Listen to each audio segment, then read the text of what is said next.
إياه وأعطاني فلوس وتركني شيء. طيب. بس بدي أفهم شو اللي كان معك النظارة مش معي. يابا، أنا ترددت كثير قبل ما أكتب لك الرسالة، وبدي إياك تعرف إنه كل شي راح أعمله إجا غصب عني وما عندي حل تاني. تعال ابني نقعد شوي، الله يرضى عليك. سمعني كل كلمة كل كلمة كل كلمة حكاها. تفضل. اقعد اقعد. ارتاح هون، ارتاح بس سمعني الله يرضى عليك. سمعني شو اللي بده إياه. أعطاني فلوس، رماني في هالمكان. أنا آسف لأن الدنيا أجبرتني أختار بينك وبين مرتي، لأني مش قادر أوفق بينكم، وبدي إياك تعرف قديش الموقف صعب، ولولا الظروف ما كنت راح أسوي هيك، لأن الاختيار مش سهل. أنا تركت لك مبلغ بيكفيك لتدبر أمورك لفترة، بس يا ريت ما تتواصل معي أو تتصل لي مرة ثانية، ويا ريت تتفهم موقفي. مع السلامة. تمام، الأمور طيبة. شو أول شيء فطرت تروقت؟ الحمد لله. أكيد. والله يا ابني فطرنا في البيت ونزلت أنا وابني وأعطاني بقول لك فلوس. طيب. وصلني هون وأعطاني فلوس وأعطاني الرسالة. طيب. وقال لي، قلت له يا ابني شو هاي؟ قال لي، قلت له نظارتي مش معي ما بشوفش. قال لي خلي أي حد يقرأ لك إياها. ما فيها إلا الخير، ما فيها إلا الخير إن شاء الله خير. بس سمعني. يعني هلا أنا يعني إذا راح أقرأ لك إياها اقرأ لي. إيه شوف، الله يرضى عليك. إذا راح أقراها إلك. نعم. وإذا ما راح أقراها إلك ما راح تأثر شيء، تعرف ليش؟ طيب خليني أعرف بس شو اللي فيها. بقول لك. أعرف شو اللي فيها. بقول لك شو اللي فيها. اللي فيها الظاهر صاير في مشاكل هو مع زوجته من هالقبيل هذا، فهو ما بده يزعلك. طيب ابني ايه يحكي لي. لا هو ابني هو اللي درسته وعلمته واشتغلت بالطوب علشان اساعده لغايه ما يتخرج ويشتغل. بالضبط. في زعل. انا على العكس، اذا في زعل بينه ومرته ممكن اتدخله واحلها. هو ما يبي الموضوع يطلع بوجهك، لانه انت مثل ما نقول يعني يخاف على عمرك، يخاف على صحتك، يحب يعني مثل ما نقول يداريك، يحب يعني. احنا شوف، اول شيء انا عراقي. حياك الله يحييك ويبقيك. اهلا وسهلا فيك. انا بالنسبه لي ما عندي اي مشكله. تعال عندي اقعد ريح. الله يرضى عليك. انا قاعد لحالي. يعطيك الصحه والله العظيم قاعد لحالي. الله يجبر خاطرك. وشغال هنا في سوق واقف حاليا. الله يرضى عليك. اطلع انا شغل وارجع، غداك اكلك لبسك هذا كله عندي يا حبيبي. والله العظيم. الله انا اعتبرني ابنك. وانت ابني واعز من ابني. الله يرضى أنا عليك. ابنك وانسى هذا الابن يا ابني. هذا الابن انساه مبدئيا فتره يومين ثلاثه لحد ما طيب يصير موضوع وانا حاضر. طيب تخدمني خدمه. اخدمك بعيوني. بس تحكي معه تليفون. اي ابشر. تقول له اني انا قاعد هون. أبشر. شو اعمل؟ شو اتصرف؟ أبشر. وين اروح؟ ابشر بالخير. معاي تليفون وانا ابشر. معاي تليفون والله يرضى عليك. ابشر والله يا ابني ما قصرت معاه. ابشر. لا انا قلت لك درسته. اذا هو ابنك انا ابنك في اثنين. الله يرضى عليك. تعال الله يرضى عليك. معزز مكرم، اكلك الله لبسك يعزك شربك كل شيء. الله يرضى عليك يعني العين اللي البيت اللي ما يشيلك العين تشيلك. الله يديم عليك الخير. حبيبي الله لا يديم بالعكس عليك الخير ويرضى عليك ويسهل الامور. اللي فاقد الاب ما يحس بهذا الموضوع الا اللي فاقد الله الاب. يرحم والدك الله يرحمهم، وان شاء الله يعوضني بك ان شاء الله. احكي يا ابني احكي، لعل الله يرد، ربنا يحنن قلبه ويرد. قرر الضحية انه يتصل بابن الممثل، لكن ما كان يدري ان اتصاله كان في فريق العمل. يا رب. الو. فرجك يا الله. الو السلام عليكم. وعليكم السلام. يعطيك العافيه حبيبي. الله يعافيك. شفت والدك في مكان معين في سوق واقف، وصاير رقمك وانت كاتب له مسج الظاهر. صحيح. طيب هذا المسج، اسمح لي بالكلمه، هذا المسج انت صاحي من كتبته ولا؟ يعني انا اعطيته رساله اني ما بدي احكي له الكلام بوجهه، ما بقدر احكي بوجهه بصراحه، اكون صادق معك يعني، واعطيته مصاري بتكفي ان شاء الله 10 ايام 15 يوم. شو بحكي يا ابني شو طيب بحكي؟ اوكي، طيب يعني بس ابي افهم شغله واحده، انت لما كتبت الكلام هذا يعني انت كامل قواك العقليه يعني ولا عندك يعني مشاكل ثانيه وكتبت هالمسألة؟ والله بصراحه المشاكل يعني انت بتعرف فيش حدا ما عنده مشاكل في الدنيا يعني. مرتي حكت لي يعني ما بنقدر نعيش مع ابوك يعني بصراحه اكون صريح معك. طيب يعني امنت بالله. عمو بس لحظه واحده، انا هون قريب عنك، بس استريح بس خليني احكي اطلب لي لك مي. شو بحكي بس لك؟ شو بحكي لك طيب طيب اطلب الله لك يرضى. مي.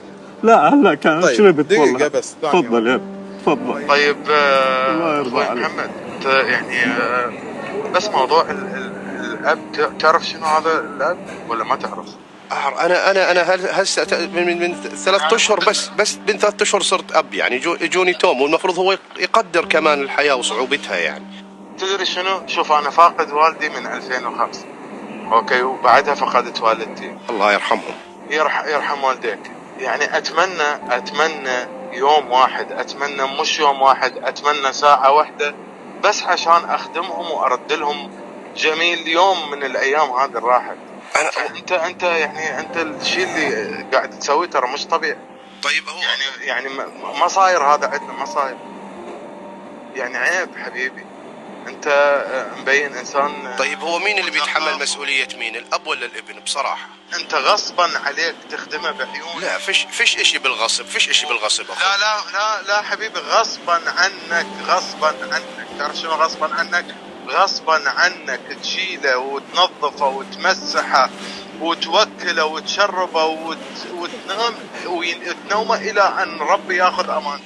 اسمعني، انا مشكله بمكان عام وما اقدر اخلي ابوه، وما يعني انا مشكلتي انفعل بسرعه، فهذا الموضوع يأذيني. تعرف شنو يأذيني؟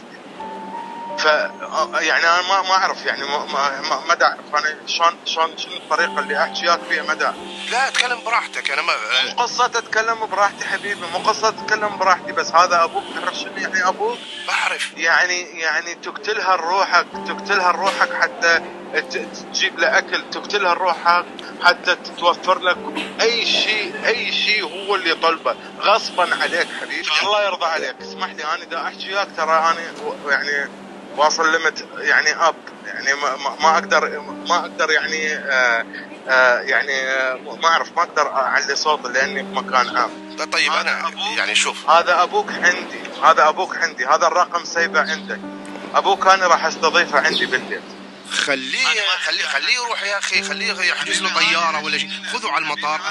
انا اعطيته مصاري، خذوا على المطار ويسافر على اول طياره. انت شنو المصاري؟ ليش المصاري؟ شنو المصاري؟ كل شيء بالدنيا؟ المصاري مو كل شيء بالدنيا. طيب هي 10 ايام بس مرتي ترضى انا براجعه البيت. انت صدق تحكي؟ شنو مرتي ترضى؟ لك بابا شنو مرتي ترضى؟ انا بحبها كثير يعني. انا راح اقول لك كلمة وانت كيفك، تزعل ترضى كيفك. انا رجال ابن رجال، بس انت اسمح لي مو رجال. السلام عليكم. لا لو سمحت هلا. ايش قال لك يا ابني؟ طمني شو صار؟ شو حكى؟ عمو حبيبي،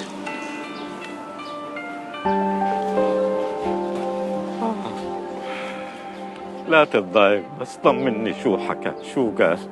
هو هلا انت سبيتني. شوف وانا بتكلم معك بقمه الادب. نعم يعني الحمد لله انا انسان متربي وما بغلط على حدا. اوكي يعني انا حكيت لك 10 ايام بعدين باخذ.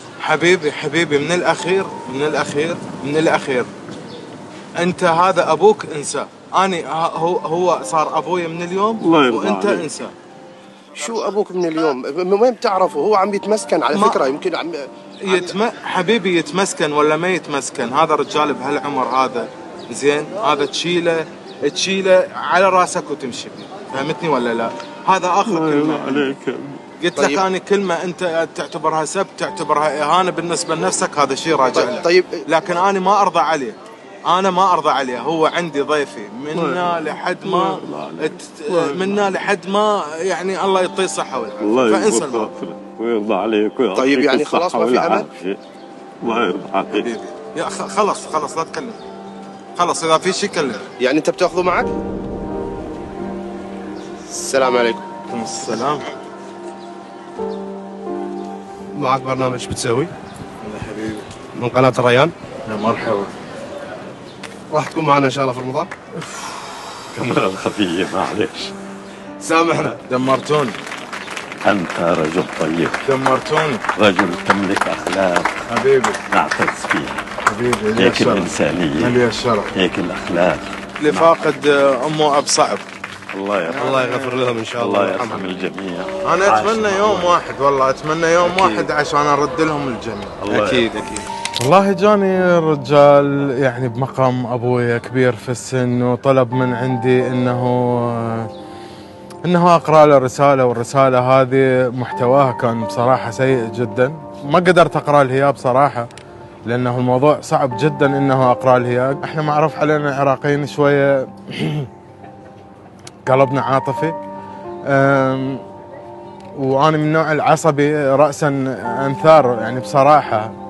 فهو لو كان يمي بالحقيقه يعني ما اعرف شو اقول لك، بس بالعراقي يعني اقول لك كان خبزت، يعني اذبحه اكتل. هي شغله صعبه بصراحه وموجوده بهالزمن هذا، بس احنا على قولتنا احنا جيل الطيبين يعني تربينا على شغلات صحيحه. فمستحيل يعني امك وابوك فوق كل شيء بالوجود.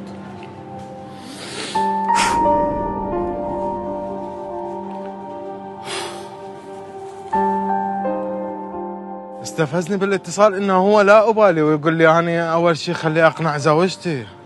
انا على قولة اخواننا المصريين تغور المرة بالعيال، امي وابويا لا، هذولا لا، يعني نو واي، خط احمر، ما اقدر، مستحيل، يعني شغلة صعبة جدا.